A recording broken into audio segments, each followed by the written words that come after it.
Is listening to music a good way to learn Chinese? How can you learn to understand spoken Mandarin in noisy environments?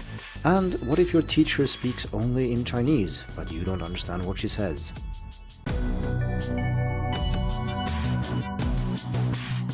Hello and welcome to the Hacking Chinese podcast. This week's episode is a Q&A focusing on listening comprehension, and the reason for that is that we have a listening challenge for January. As usual, the challenge is completely free to join, and it starts on the 10th and lasts until the end of the month. Should you be listening to this episode in my future, when the listening challenge is over, you can still go to challenges.hackingchinese.com to see what challenge is on when you are listening. The goal is to build language skills through daily practice and friendly competition, and so for January then, we're going to listen as much as we can, because as I've argued many times before on the podcast, listening ability is largely a matter of practice. If you want recommendations for what to listen to, you can check out the article on Hacking Chinese. If you want advice on how to listen and how to improve listening ability, you can also check out the article on Hacking Chinese, which also contains links to more reading and listening if you're interested in that. If you have a question about listening, you can send it to editor@hackingchinese.com and I can try to cover it in an upcoming episode. Clearly, it's too late to include it in this episode, so let's turn to the questions that have been sent in previously about learning to understand spoken Mandarin. So in this week's episode, I'm going to try to answer 3 different questions. One about teachers speaking too much Chinese, as it were. One about if music can be helpful for learning Chinese. And one about how to cope with listening comprehension in noisy environments.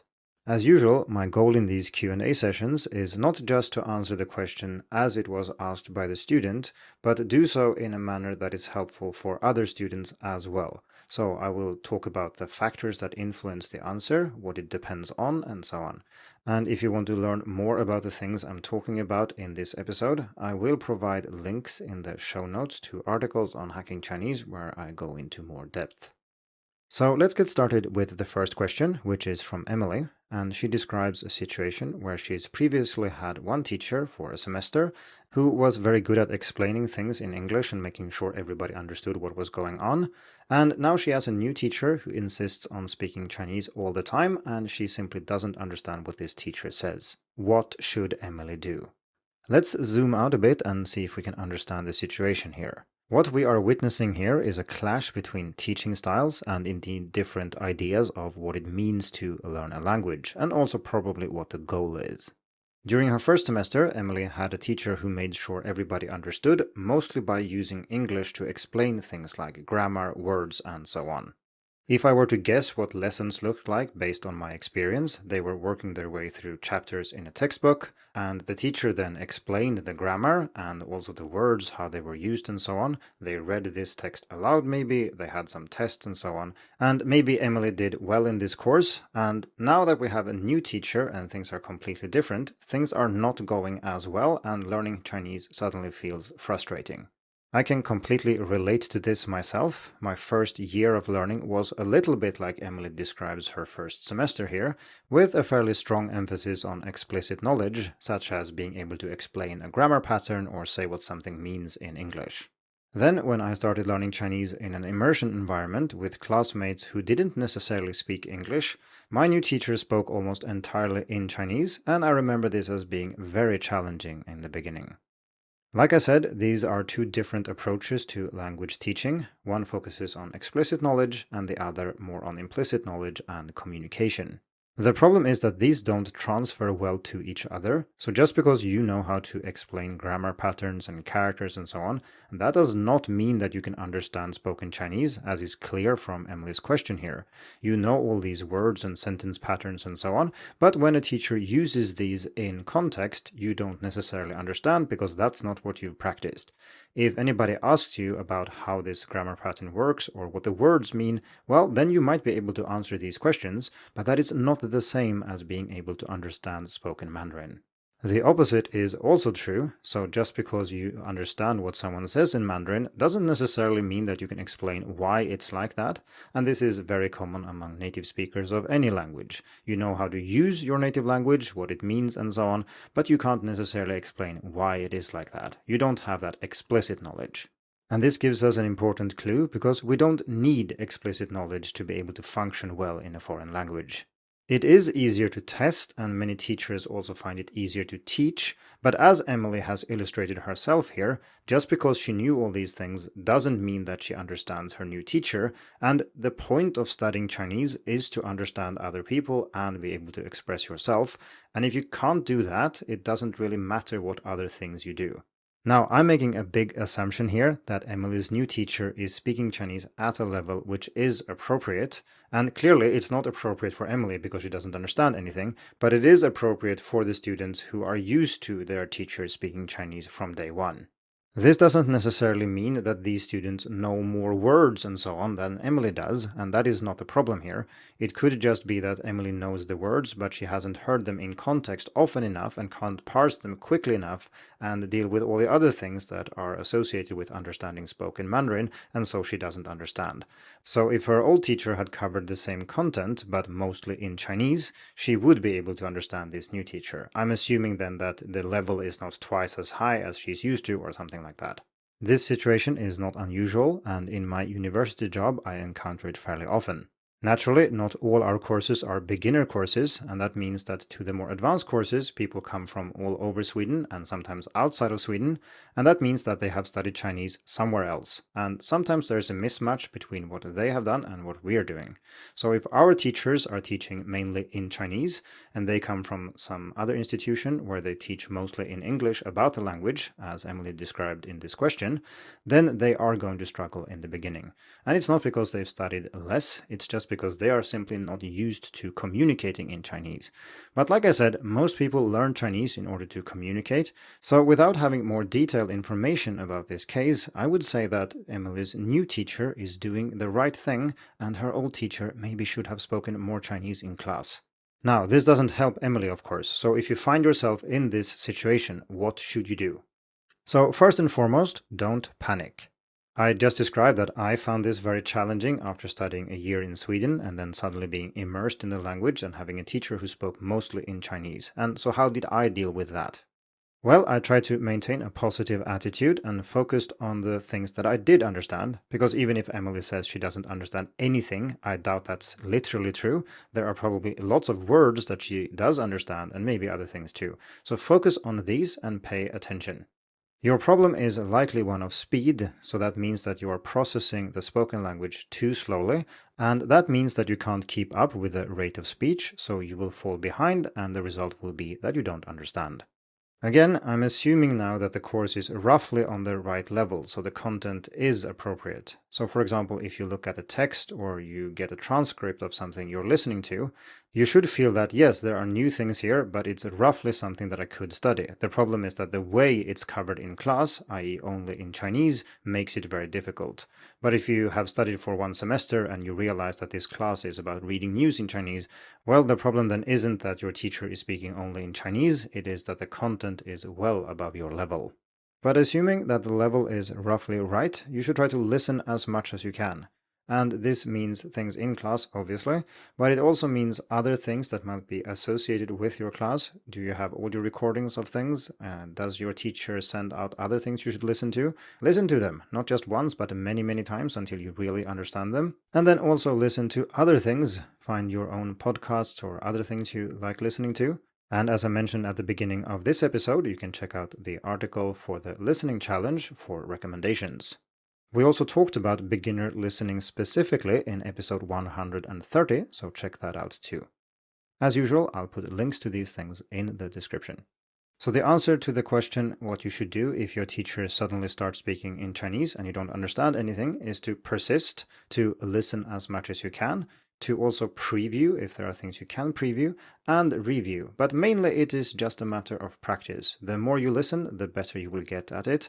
And if you can just endure being a little bit confused and a bit frustrated sometimes, your Chinese will be much better for it.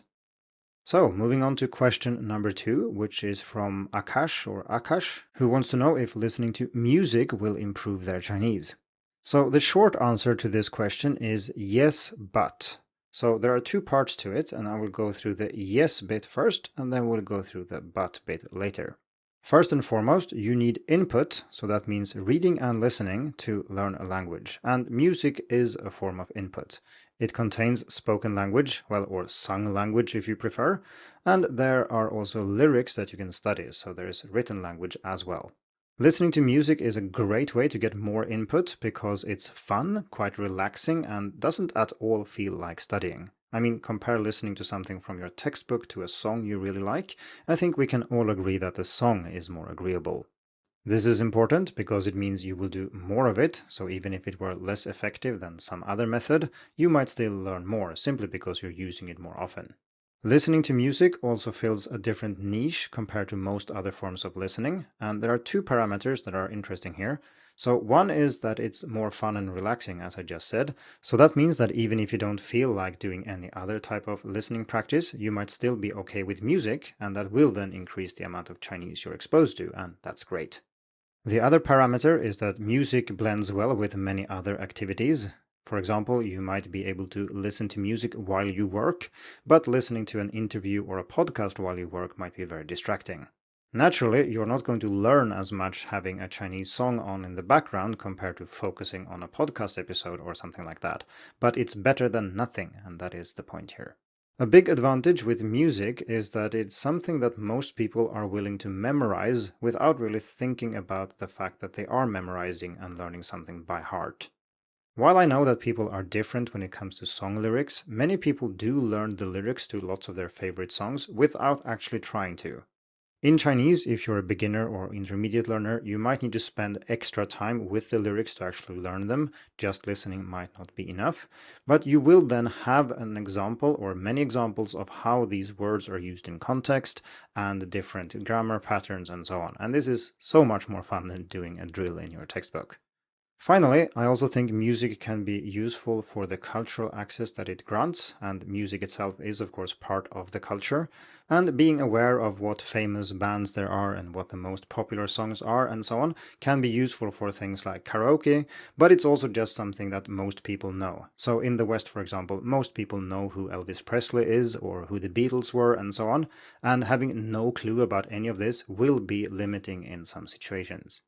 So the clear answer here is that yes, you can learn a lot by listening to Chinese music. As I said, however, there is also a but section, so let's go through that. The first potential problem is that language in song lyrics isn't necessarily the most representative way of expressing things. I mean, songs are deliberately creative and they might play with language or use slightly different forms of something to make it fit or to have a certain poetic effect. Still, I think this argument against using music is rather weak, because most of the text in most songs is still quite normal. The next potential issue is more serious, I think, especially for beginners, and that is the fact that in songs in Mandarin, tones are largely ignored. And this is indeed one of the most common questions from students when they understand that Chinese has tones. And so the question is, if Chinese has tones, how do you deal with songs and singing? Because if the pitch changes from the music don't match the tones in the language, well, you will have to choose one of them. So which one is it? Well, in theory, you could write lyrics where the tones match the music, but this is very difficult and usually not done in Mandarin. So the effect is that people just ignore tones. And herein lies the problem, especially for beginners, because if you don't know much about tones and you spend a lot of time listening to Chinese music, you will learn lots of words for the first time in song lyrics, and they will be sung in a way that would be incorrect if you spoke them like that in a conversation. I've experienced this myself many times. So let's say there is a song I like that has a chengyu in it or an idiom that is rare enough that I haven't heard it that many times outside of this song. Or we can just say that I've heard it many more times in the song compared to in everyday conversations or Chinese that I listen to. It can then sound weird when you hear it pronounced the correct way, because in your brain you have that version from the song, and that's simply not how people say this idiom in real life. Now, I don't want to put too much emphasis on this and recommend you from never using music to learn Chinese. As I said, there are many, many benefits, and I'm just saying that if you haven't learned tones properly, don't choose a method that relies a lot on songs, because I think that will mess with your tones and your idea of what tones are. So if the question I'm trying to answer here were, should I rely only on music to understand spoken Mandarin, I would say no, this is a pretty bad idea. But that wasn't the question. Instead, it was if listening to music can help improve one's Mandarin, and then the answer is clearly yes. If you want recommendations for music to listen to, there is a series on hacking Chinese that you can check out, and I'll put links in the description. And just as a warning, many of the links there don't work because the articles are old and the material that they link to might have been taken down and so on. But you can still use it to find names of artists and songs that I like. But as we all know, taste in music varies greatly, so I encourage you to go out and search for music that you like. This brings us up to the third question, which is from Sophia, and is about listening comprehension in noisy environments. And to be more precise, she says that she can understand spoken Chinese fairly well, but as soon as there is some noise or the environment is not very silent, it becomes very hard, such as a crowded place or a train station or similar.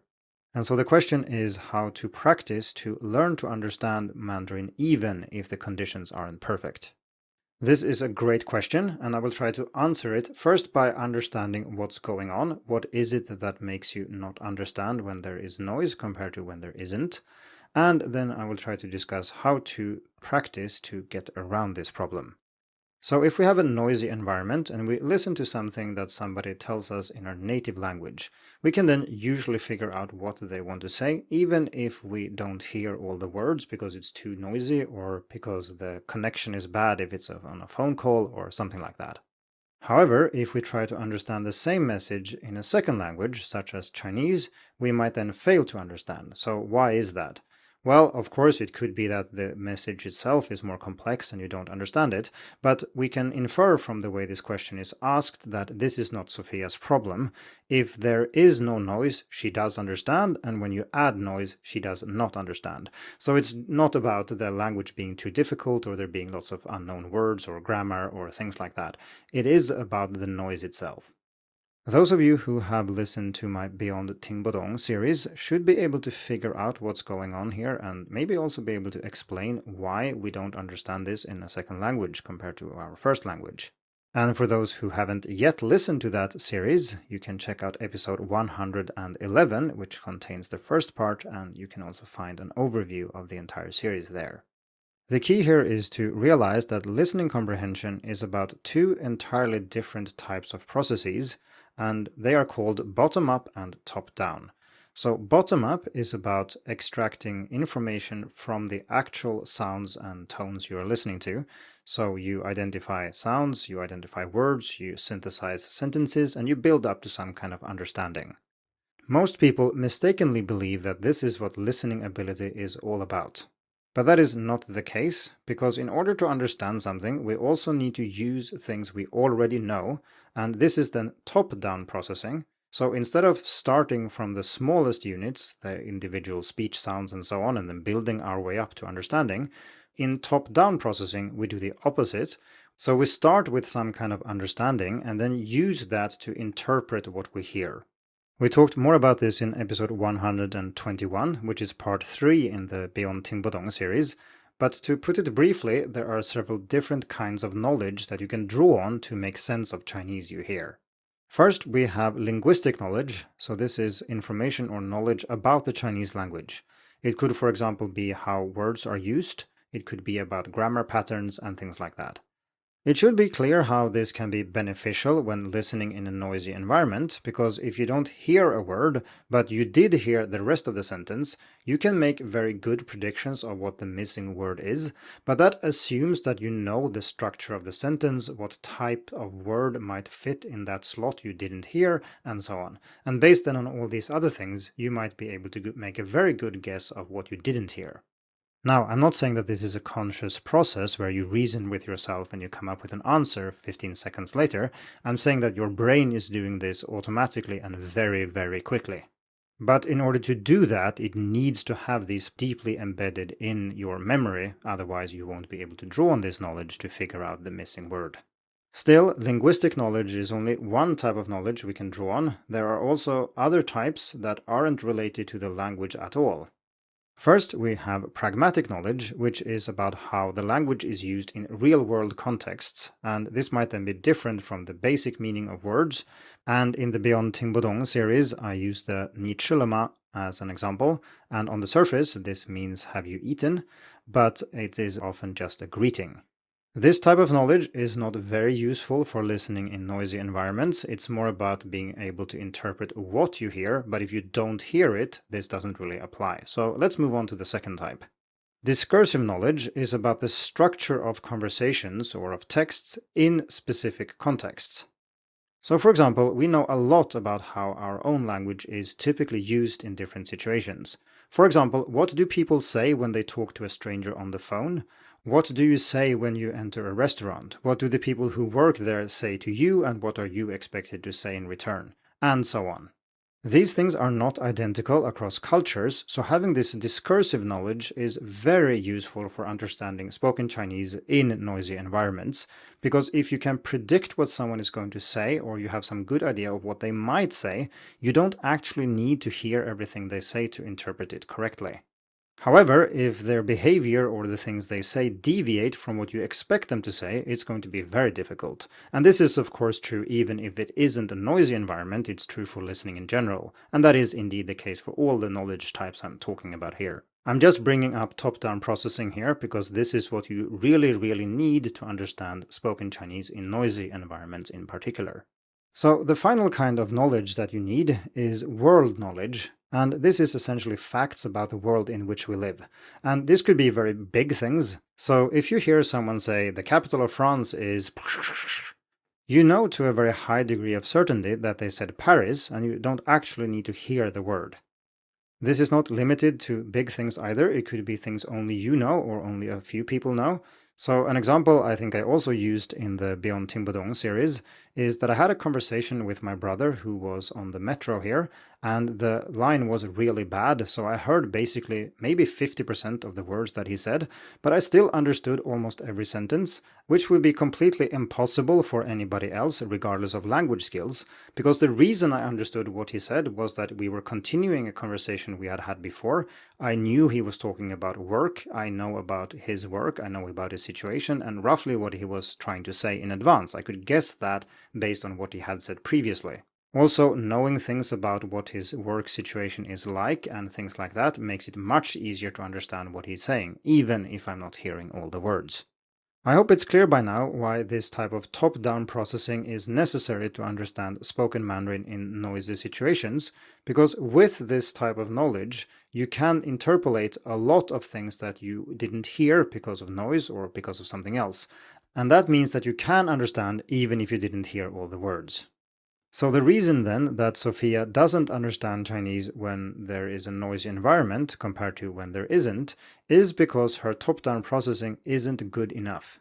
She doesn't know enough about the situation, about what people usually say in this situation, and she doesn't know enough about the world, including small things such as things relevant to this culture or this place or something else, to allow her to guess the words that she doesn't hear. So the follow-up question then is, how do you deal with this? How do you practice so that your top-down processing will improve? This is something I will dedicate a full episode and article to later, but let's have a quick look now. First and foremost, you can improve your top-down listening simply by focusing on it. And this could be things like paying attention to context, consciously trying to guess what someone will say before they say it. And if you're doing some kind of listening practice or you're watching a movie, you pay attention to the situation, what people are like, what you know about the people, what you know about the situation, and so on. And you try to use this to predict or interpret what they are saying. When you do this, you will not always get it right, of course, so you need to revise your hypotheses and then update what you think they actually said, but this is something that you will get better at with practice. Another thing you should do if you aren't doing it already is tons of meaning-focused listening. Like I said earlier, you are not just using top-down listening when you're dealing with noisy environments, you're using it all the time when you listen to normal Chinese, And the more you listen, the better you will be at this. And this is not just for the top-down bit, it's also true for the bottom-up bit. If you've listened so much to Chinese that the processing of the basics, the easy sentences, the words you've studied and so on, is completely automated, you will have more cognitive capacity left to do all the guessing, the expecting, the hypothesis testing, and all these other things that I've mentioned. But if you struggle to recall the meanings of the words or figure out the sentence patterns, then there is no capacity left to try to figure out what went in the blanks created by the noise. Here we can also see why native speakers are so good at understanding their native language, even if the environment is slightly noisy, and that is because their bottom-up processing is so automated that they don't need to think about that, and that frees up a lot of capacity so that they can then use their superior prior knowledge about, say, the world, the context, and so on, and understand what's being said even if parts of it is filtered out by noise. Okay, so those were 3 questions about listening comprehension in Chinese. If you have any questions about listening comprehension or something else, you can send them to editor@hackingchinese.com. In the meantime, I wish you good luck with your studies, and I hope to see you in the listening challenge. Thank you for tuning in to the Hacking Chinese podcast. If you like this episode, please share it. More information and inspiration about learning and teaching Chinese can be found at hackingchinese.com. See you in the next episode, and until then, good luck with your studies.